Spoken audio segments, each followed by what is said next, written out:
Hello, welcome to this Discamus lecture that's part of the 2020 convention of the Virginia Junior Classical League.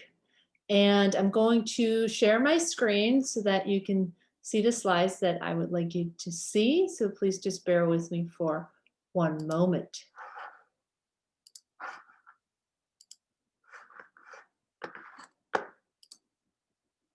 All right, so today's lecture is about Alexander and Diogenes. On this beautiful painting, you see Alexander on the left-hand side in red, Diogenes on the right-hand side there. And I will come back to this very painting towards the end of this lecture.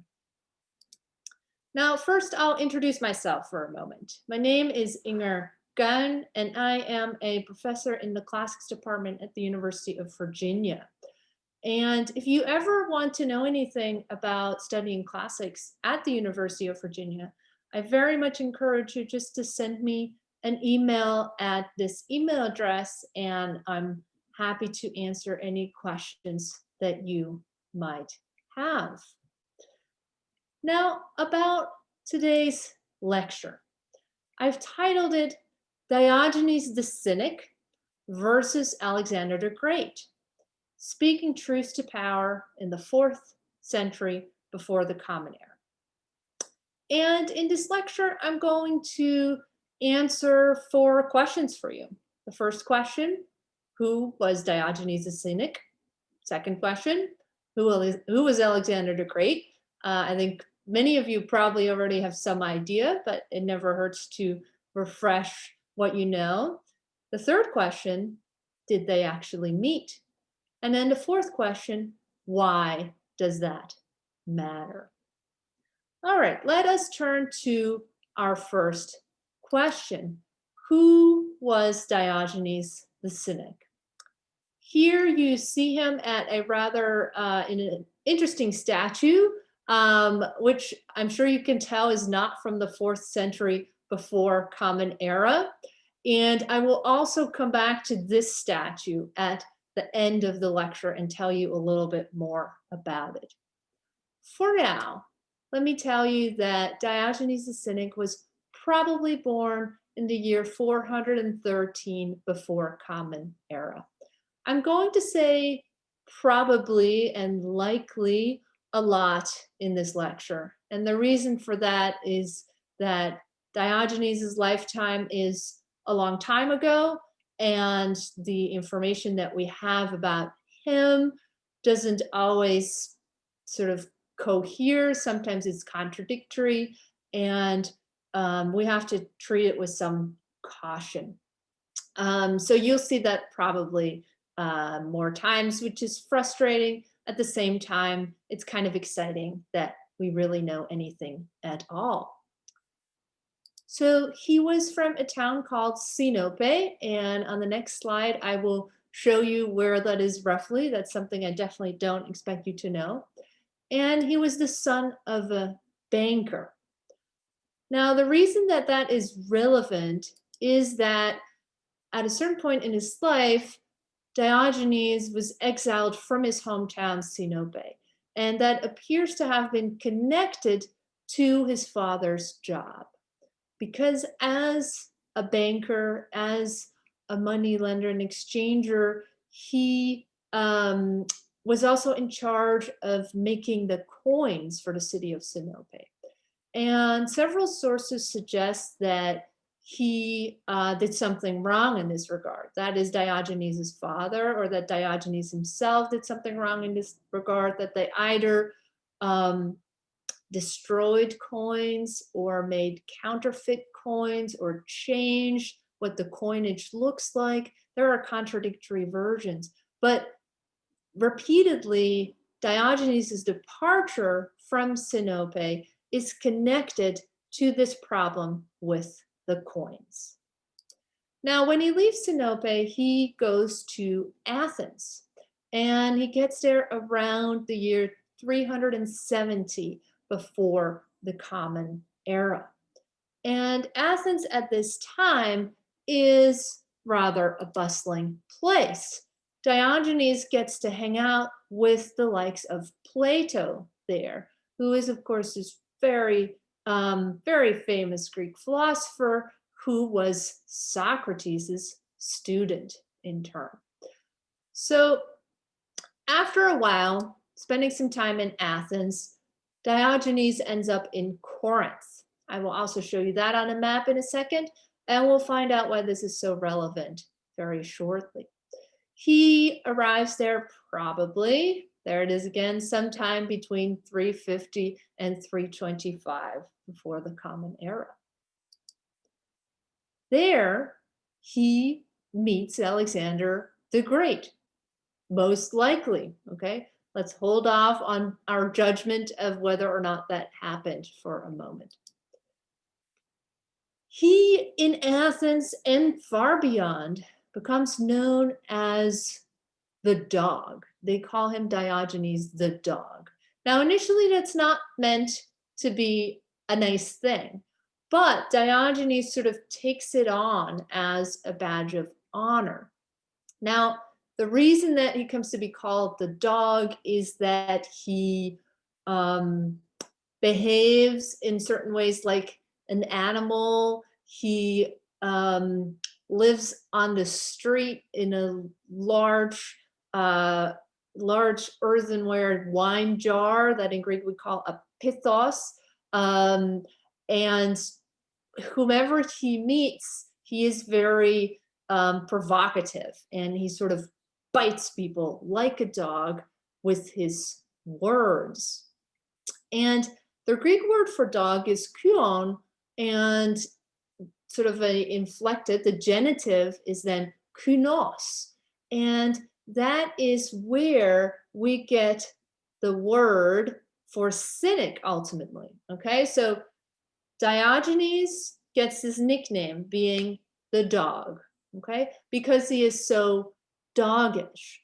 But he's also a influential philosopher, and the school of philosophy then comes to be called the Cynic school of philosophers. So Diogenes comes to be known as a Cynic philosopher. Now, Cynic with uppercase C is directly related to what today in English we call cynicism, or people being cynical, but it doesn't necessarily mean entirely the same thing. As being a cynic philosopher with uppercase C means that you are contrarian, that you sort of resist the expectations of mainstream life, and that you see it as your duty to confront the people around you with sort of the ways in which everyday mainstream life is rather silly, can be seen as rather silly. And this is what Diogenes does. So it's a slightly different understanding of what today we think of as cynical.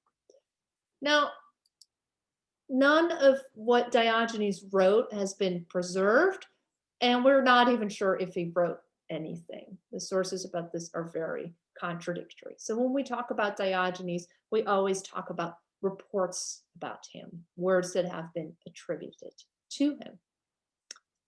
He dies at a ripe old age in the year 323 before the Common Era, probably on June 10th. Now remember that date. We'll see why that's relevant. All right, I'm showing you now a map of some of the significant places in the lives of both Diogenes and Alexander. Now, Diogenes the philosopher, like I said, was born in Sinope. Now, Sinope is still a town in modern-day Turkey, and you see it on the blue dot. Now, in Diogenes' lifetime, that was not Turkey, right? So when Diogenes is born, Sinope was likely still a independent city where sort of groups of people from diverse ethnic descent further east had settled. Then right around the time when he and his father leave, it comes under the power of a Persian king. So the Persians also live further eastward from Sinope, right? And then actually during Alexander the Great's power, Sinope becomes part of the kingdom of Alexander the Great. I've also marked Athens in yellow and Corinth in red on this map. So you see that for Diogenes to go from Sinope to Athens is quite a far trip. But there were lots of trading relationship between these people, between these places. There was lots of contact. People were going back and forth. So even though it was a big move, it is entirely believable that he did move from Sinope to Athens, and then later on to Corinth, which, as you can see, is then not that far by comparison. All right, let's move on to Alexander the Great. You see him here on the left-hand side on a beautiful mosaic from Pompeii in Italy, which you might have seen before in your lifetime. It was made about 100 years before the Common Era, which is quite a bit after Alexander's lifetime, but it is just such a beautiful image of him that I wanted to use it. So Alexander the Great is born in the year 356 before the Common Era, so a bit after Diogenes. He would have been quite a bit younger. He is from Pella. I will show you this on the map on the next slide. And he is the son of a king, not the son of a banker, but the son of the king. And he is the son of Philip II of Macedon. Now, being the son of a king, you don't hang out just with anyone. His tutor, Alexander's tutor, is Aristotle, who happens to be hanging around my apartment. So Aristotle, the very famous Greek philosopher, about just as famous as Plato, I would say, gets hired by Alexander's dad to be his tutor for a few years. And then we have one report. It might just be a fun story with no basis in reality, or it might be true, who knows? But the report is that Homer's Iliad, Homer, the Greek poet, who's also hanging out in my apartment, that he slept with Homer's Iliad under his pillow. That little Alexander slept with Homer's Iliad under his pillow. In 338 before the Common Era, Philip II definitively subdues the Greek cities. Okay, so Athens and Corinth from this time onwards are part of the kingdom of Macedon, of Philip II. But then very shortly hereafter, in 336 before the Common Era, Alexander becomes king because his father is murdered. And right as he becomes king, he spends some time in Corinth, right? In Corinth, which is where, right around this time, also Diogenes was hanging out. And then in the years after this, he subdues peoples inhabiting this massive swath of land, right? You probably know this. This is why Alexander is referred to as the Great, because of this territorial expansion of the kingdom that he had inherited from his father. This is in the period from 336 through 325 BCE, from modern day Egypt all the way to the borders of modern day India, but then was ancient India. Then Alexander dies from an illness on June 10, 323 BCE. This now looks a little bit familiar, right? Isn't this exactly the same date that we had for Diogenes' death? That is exactly right, okay? For the two men, the same date of dying has been reported. Now let me show you a map.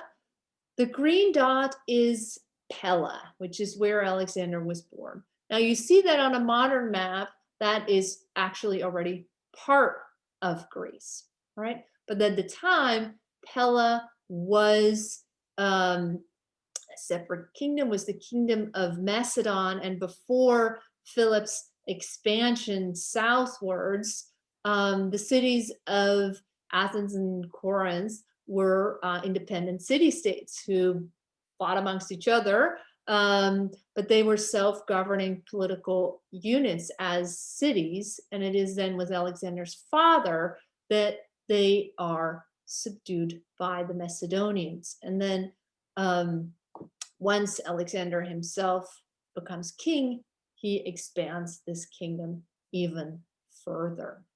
Okay. Now let's move on to our next big question. Did they actually meet? Now, in a recent book, which I think is a very worthwhile book in many other respects, by a scholar, Robin Hart, titled Diogenes the Cynic from 2012, he says, it is hardly likely, for instance, that Diogenes would ever have met Alexander, or that the king would have been either interested in him or impressed by him. Now, I might beg to differ. What this author here, what Robin Hart is saying is that he is sort of making the point that the stories and the sources that we have about Diogenes, that we need to take them with a big grain of salt. And as an example, he uses the reports about the meeting of Diogenes and Alexander. And he says, I just don't think that is likely that it happened. And this shows exactly why we have to be so careful with sources about Diogenes. Now, I agree with his larger point that we should be careful in taking everything that's been written about Diogenes for granted. But on this particular point, on the point of Diogenes and Alexander meeting, I actually think the sources are right. And I'm going to explain to you why. First reason, we have good reason to assume that they are in the same place in Corinth at the same time in the year 336 before Common Era, right? Those are two pretty important aspects, and I really think that they are both there. Secondly, at this time, Diogenes is a well-known figure in Athens, right? He spends time with Plato, and he has some sort of a reputation, not necessarily a good reputation. People think he's fairly annoying and strange, but he's definitely known, okay? So he's already a little bit famous, both in Athens, where he was first, and then next in Corinth. Also, we know that Alexander was at least somewhat interested in philosophy, right? Aristotle had been his teacher, which brings me to the next point. Aristotle actually knew of Diogenes. The very, very first information, the earliest, oldest information we have about Diogenes the Cynic, the philosopher, comes from a work by Aristotle. So Alexander's former teacher knew about this person, Diogenes. Then another person who is hardly known at all is named Anaxagoras. And Anaxagoras is another important connection between Diogenes and Alexander, which I think makes it quite believable that their meeting actually happened.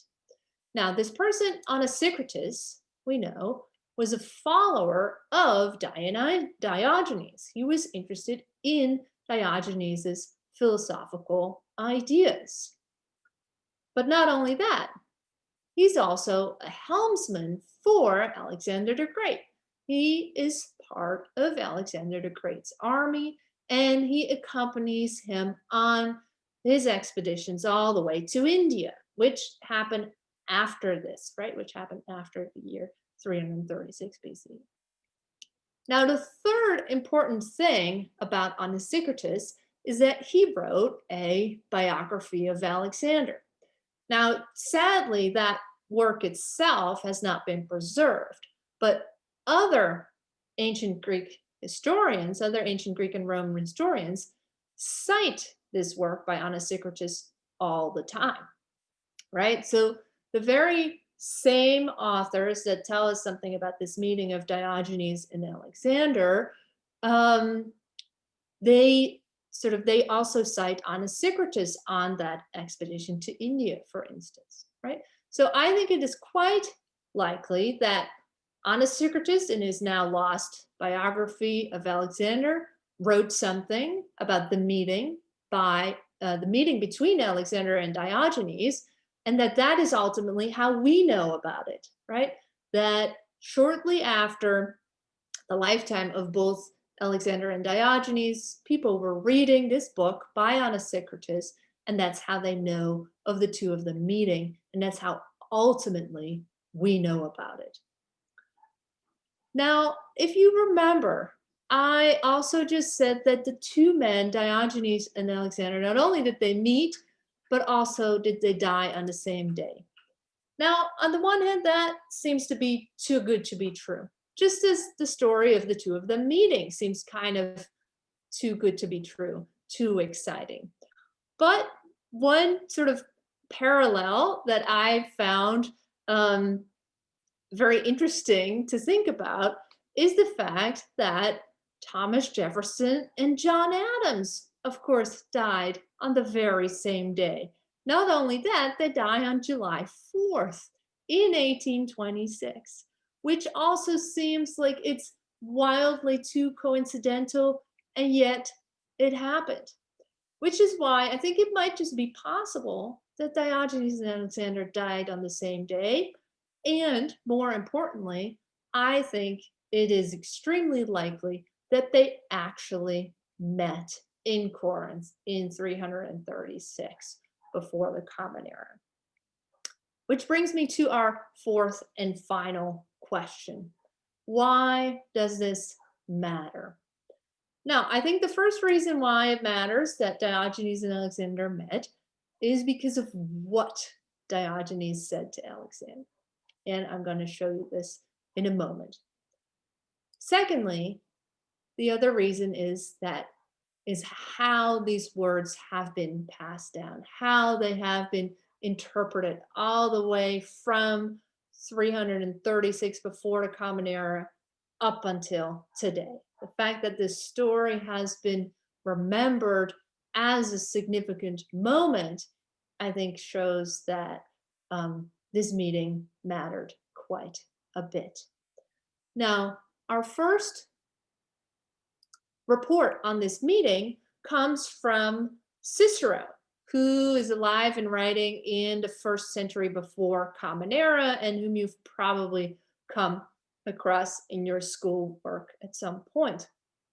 Now, Cicero writes in one of his philosophical works about Diogenes and Alexander.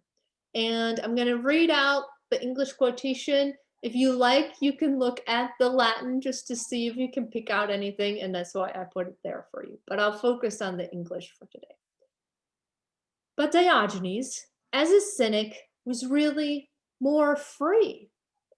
When Alexander asked him to name anything he wanted, he said, "Just move over a bit and stand out of my sun now." Alexander apparently had stood in the way of his basking in the heat. And in fact, Diogenes, to show how far superior he was to the king of Persia in life and fortune, used to argue that he had no needs, but nothing would ever be enough for the king, that he did not miss the pleasures with which the king could never be sated, and that the king could in no way enjoy his pleasures. Okay. Now, what we find out is that when Alexander and Diogenes met, Alexander, the great king, asked the essentially homeless philosopher Diogenes, "What can I give you? What do you want from me? I'll give you anything you want," the king says to the philosopher. And the philosopher responds, just get out of my sunlight, right? Diogenes was enjoying the sun. He was getting warm a little bit, and he says, just get out of my sunlight. That's really all I want. Now, we see that Cicero immediately starts to interpret this passage. There's one problematic issue with it, is that he refers to Alexander as the king of Persia, which he will become, but is not yet in 336 BCE, because this is part of his conquests that are still to follow. So Cicero's chronology is probably not entirely correct here. But his analysis of the conversation is very interesting, because he says that Diogenes, with his answer, shows that Diogenes is much happier and much better off than the king, because Diogenes doesn't have any needs, while Alexander has needs that can never be satisfied. That Diogenes does not miss the kinds of pleasures of which the king can never get enough, while the king can never enjoy the kinds of pleasures that Diogenes has. Now, we're probably meant to think that the pleasures that Diogenes has revolve around his being able to live a philosophical life and his being able to live this very free life, right? And this is why I've sort of put in the title of this lecture, Speaking Truth to Power, in that Diogenes, when Alexander the Great King comes to him and sort of wants to, or seems to want to, subordinate Diogenes to him by offering him all these gifts and saying, you know, I'll give you anything, right? Like be my friend. I'll give you anything. Be part of my entourage. And Diogenes is not at all impressed by Alexander the Great, and he gives a very, very snooty answer, which you might think could have gotten him in trouble, but Diogenes doesn't care about that one bit. The anecdotes don't suggest that Diogenes got in trouble for this, actually quite the contrary, but I'll get to this in a moment. For now, I want to move on to a picture, which is actually from the same time as Cicero was alive. And it shows how popular this story of Diogenes and Alexander becomes right away. Because on the image here on the left-hand side, you see Diogenes sitting in his big earthen wine vessel in his pithos where he lived, and you see a dog sitting on top of it, which is a reference to Diogenes being called the dog, of course. And then on the right-hand side, you see Alexander the Great. You can see really well here how much younger he's supposed to be than Diogenes, right? And Alexander's outstretched hand suggests that he is offering Diogenes something, which Diogenes, who already sort of combatively has his arms crossed, is going to refuse. Now, there's a bit of a problem with this picture. So it is part of a relief that was found on the Monte Testaccio in Rome. Now, the Monte Testaccio in Rome is essentially a place where lots of stuff was discarded. It's kind of an ancient trash heap. So this fragment was in even worse shape. And the drawing on the right-hand side shows what it actually looked like when it was found. So what you see on the left-hand side is a very, very elaborate reconstruction of this relief. On the right-hand side, you see that you only have Diogenes' torso, you have the dog, you have the jar, and you have Alexander the Great's right hand. Okay. Now, because of the specific nature of Diogenes's living quarters and because of the outstretched hand, I actually think that it's likely that the sort of the relief was meant to depict their meeting, but we should realize that it is really very heavily restored, and we don't know whether this is exactly what Alexander looked like in the original version. Next, I am going to fast forward about 2 centuries to talk about a Greek historian whose name is Plutarch. So by this time, the Romans are in charge of Greece. So no longer the Macedonians, but by this time, the Romans are in charge of Greece. But Plutarch, the Greek historian, still writes in Greek, and I only put the English translation here. Some of you might know a little bit of Greek, but I figured it would be too hard to get anything out of that if I also put it on the slide. Now, Plutarch gives us a much longer version of this story of the meeting of Diogenes and Alexander that actually adds in Alexander's response. And it gives us a little bit of a backstory for the meeting. So Plutarch says, many statesmen and philosophers came to Alexander with their congratulations. This is upon him becoming king in 336 before Common Era. And he expected that Diogenes of Sinope, who was staying in Corinth, would do so too. But since that philosopher took not the slightest notice of Alexander and continued to enjoy his leisure in the suburb Cernaeon, Alexander went in person to see him, and he found him lying in the sun. Now, we already know what happens next, so I'm going to skip over to the end.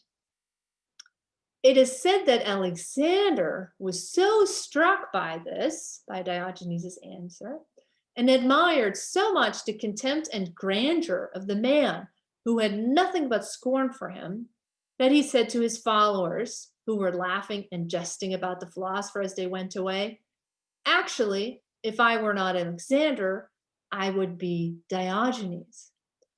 So far from getting angry, Alexander is really impressed with Diogenes. You can kind of imagine why, right? If you are a young, powerful King Alexander, probably everybody else always says yes to you. And then suddenly you meet this strange old crusty philosopher who refuses you and who dares to say no. Alexander is quite impressed. He is impressed with Diogenes' daring, and he is impressed, I think, with Diogenes' simple philosophical life.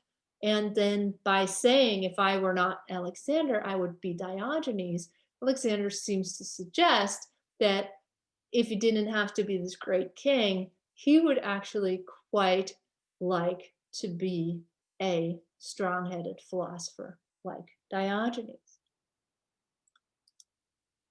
I'm finally coming back to the picture that was on our title slide. And this is a painting from the 18th century from France by a painter called Louis de Sylvestre.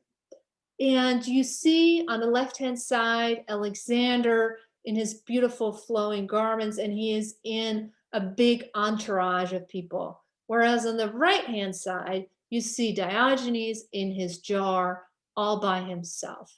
And you see how there's sort of a nice spatial organization where Diogenes is low by the ground, Alexander is up. It's clear that there's this hierarchy, but Diogenes is not at all impressed.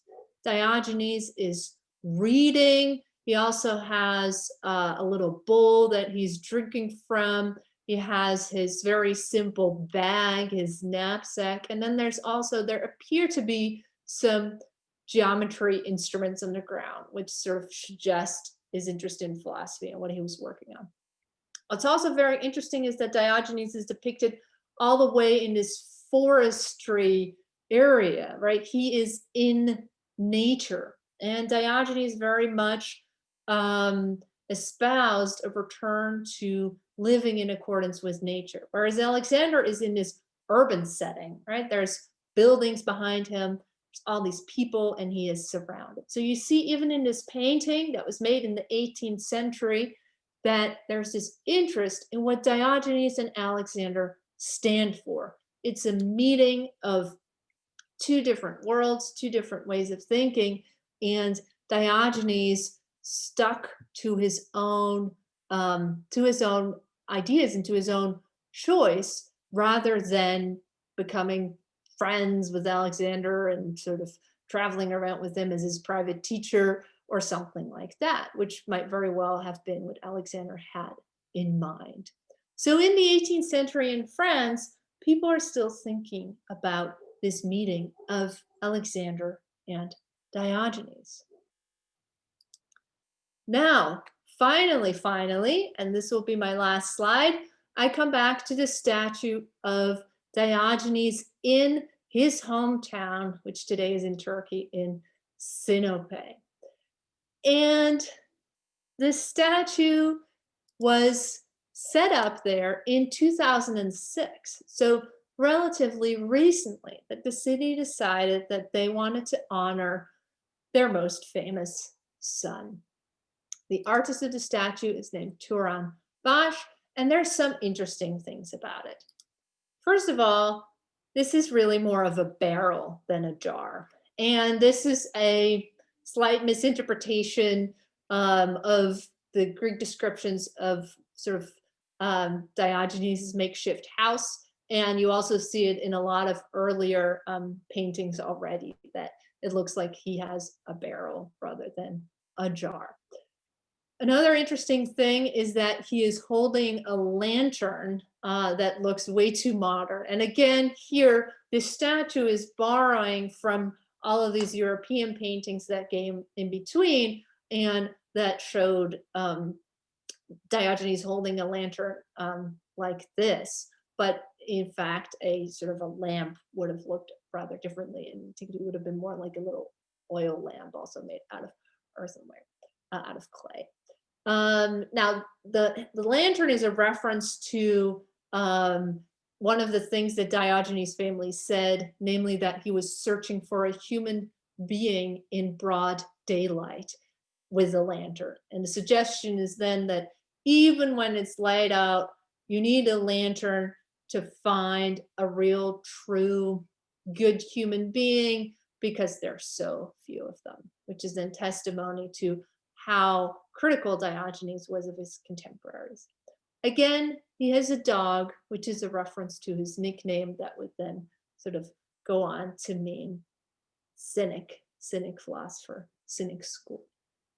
Now, what I like about this statue the most is what's going on at the bottom. There is an inscription there on those opened pages, which has a text both in Turkish and in English. And the English translation of that Turkish inscription is not so very good, but obviously they wanted to sort of be nice for tourists and put an English translation there. But the Turkish saying itself is actually a lot more interesting, because what it says there in Turkish is, "Get out of my sunlight. That is the only thing you can do for me." Which is, of course, what Diogenes said to Alexander. But what's so interesting is that this very response, what Diogenes said to Alexander, is still a part of the Turkish language today. It is a proverb that people use basically to say, don't bother me, leave me alone. I'm taking care of things myself. And it is still connected to this moment in time of Diogenes and Alexander meeting. Now, I think that Diogenes would find it delightful to think that he had been immemorialized in language that way, and that he was remembered as this staunchly independent person who wanted to take care of himself, who wanted to be not beholden to anyone, and who wanted to be in a position to make up his own mind and to feel free to criticize everyone and everything, even if Alexander the Great comes by. Thank you so much for your attention. This was all that I had to say. There will be an opportunity on the Saturday morning for a Q&A with me, and I really look forward to your questions and will be very happy to answer sort of anything that that you'd still like to know about Diogenes and Alexander. Thank you so much.